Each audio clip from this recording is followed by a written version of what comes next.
This will never do. Drip, drip, drip, drip, drip. It's gotten so frequent now I'm going to have to do something about it.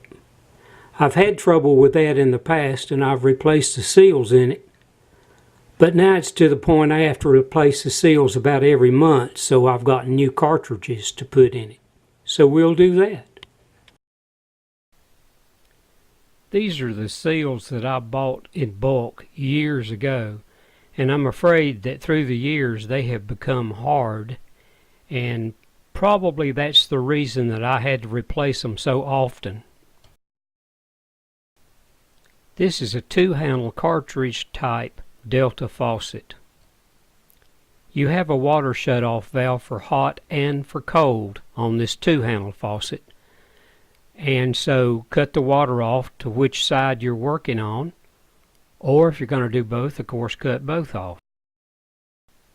This is one of the 2 water shut-off valves under the sink, one for hot, one for cold. Just use a sharp knife to slide under the cap and pop it off. Most faucets work this way.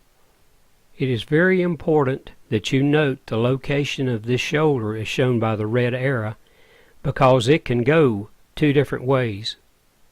This determines the stop for your handle, so make sure that you take note of this. Most faucet handles like this will be held on by a Phillips head screw. Another photo showing the location of that shoulder, and on this Delta the shoulder is facing the faucet. Normally I cringe at using pliers on a nut. I believe in using an adjustable or socket, but no tighter than this is. Pliers will be just fine. There is some reflection in this photo, but you can see the little retaining ring at the bottom of this hole that the spring and the seal sits in. If your water valve shuts off to where there's no leaks at all, you might stick the edge of a cloth in this and soak up the water that's in it, or use one of these turkey basters to suck it out. Placing that seal and spring in this little seat where it goes can be a little tricky.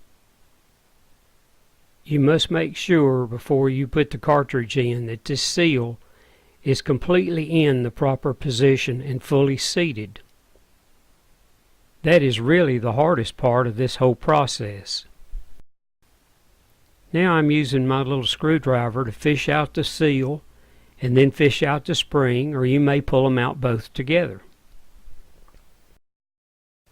This is a tapered type spring, and the wider part of the spring goes in first, goes into the bottom, and the top part is where the seal goes over. I slide my new seal and spring on as you see here and stick it down in the hole where you see the yellow arrow, and that screwdriver will guide it down in to where it should be. Then you have to use your finger to make sure it's fully seated.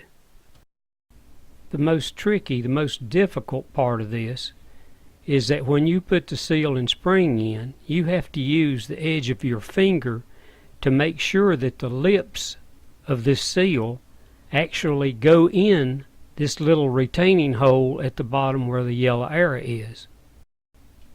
It's hard to see it here, but that little retaining hole has a ridge around it like a cup, and so the seal has to fit down inside that little cup. This is the old cartridge, and you can see the black O-ring in the center. That's a seal for the cartridge itself.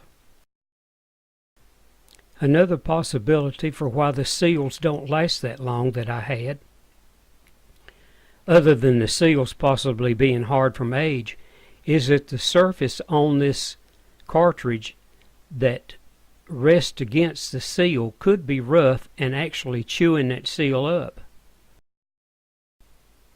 This is an excellent photo showing, if you look very close, on the left side of this seal you can see a little ridge, and so that shows that it's the old seal, that it's the worn seal, because it should be completely smooth across the top. And this is the new cartridge kit, and it comes with the seal and the spring, and I bought this at my local hardware store, and I think it was $8. Of course, you will need 2 cartridges for this type faucet.